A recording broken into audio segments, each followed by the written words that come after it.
Welcome back to another technical video. Today, we'll be going through your questions, answering them, and hopefully finding that solution you need. Guys, remember to stay just a little bit crazy, just like me, and hopefully you'll find that solution you're looking for. Now, let's continue on to the video.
And that's it, guys.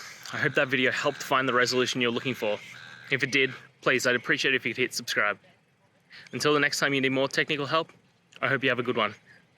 Cheers.